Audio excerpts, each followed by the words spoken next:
بسم الله الرحمن الرحيم. اللهم صل وسلم وبارك على سيدنا محمد وعلى آله وصحبه وسلم. ازيكم حبايب قلبي؟ عاملين ايه في كل مكان؟ ان شاء الله يا رب تكونوا في احسن صحة واحسن حال. اتمنى لكم كل سعادة وفرح وهنا من كل قلبي يا رب. حبايب قلبي يلي بتشوفوني، ارجو منكم الاشتراك في قناتي، ارجو منكم الاشتراك في القناة ووضع اللايكات. ما تنسوش، فضلا اكيد يعني وليس امرا. متنسوش الاشتراك في القناة ووضع اللايك. حبايب قلبي، النهاردة عاملين مع بعضينا غدانا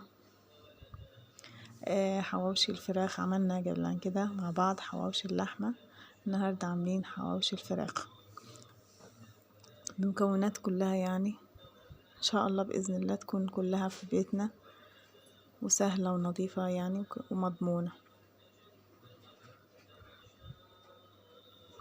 وكلنا بنحبها سواء صغار او كبار يعني. المكونات زي ما انتم شايفين، اللهم صل وسلم على سيدنا محمد. كمية من مفروم صدور الفراخ، انا قطعتها قطع صغيرة وبعد كده فرمتها على الكب زي ما حضراتكم شايفين. ناعم، حوالي نص كيلو او كيلو الا ربع من صدور الفراخ المفرومة. وعندنا هنا حوالي اكتر من نص كيلو بصل مفروم، حوالي كيلو او اقل شوية يعني. كمية من البصل المفروم قطع صغيرة مع كمية من الفراخ المفرومة، صدور الفراخ المفرومة، مع البهارات بتاعتنا النهاردة ان شاء الله. معلقة كبيرة من الملح، لا معلقتين صغيرين من الملح، ومعلقة صغيرة من الشطة، معلقة صغيرة من الفلفل الأسمر، معلقة صغيرة من بهارات الحواوشي، معلقة صغيرة كمون، رشة سكر، رشة زعتر، معلقة كبيرة كزبرة مطحونة ناعم.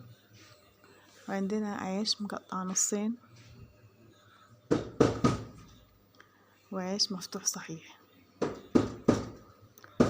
نخلط المقادير كلها مع بعضيها وبعد كده هنحشي بيها العيش ده حتى ما تمتزج كل المقادير مع بعضيها. نحشي بيها العيش وبعد كده نسويه على نار هادية ان شاء الله. هنشوفه مع بعضينا، خليكم معنا. صلوا على رسول الله عليه افضل الصلاة والسلام. متنسوش تشتركوا في القناة وتضغطوا اللايك.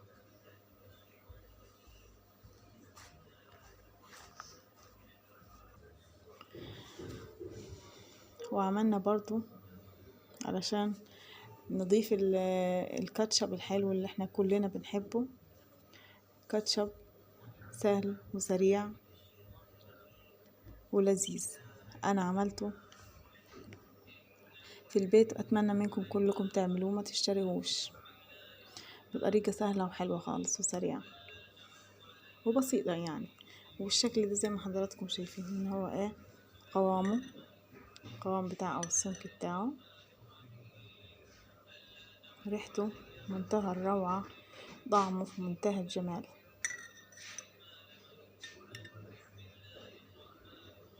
كمية من حوالي نص كيلو من الطماطم، قطعت قطع صغيرة خالص وخلطته كويس خالص في الخلاط، ناعم جدا، عصير ناعم جدا. وبعد كده صفيته كويس بالمصفاية، خلطت عليه أثناء ما هو بيغلي على النار معلقة كبيرة من الصلصة، معجون الصلصة،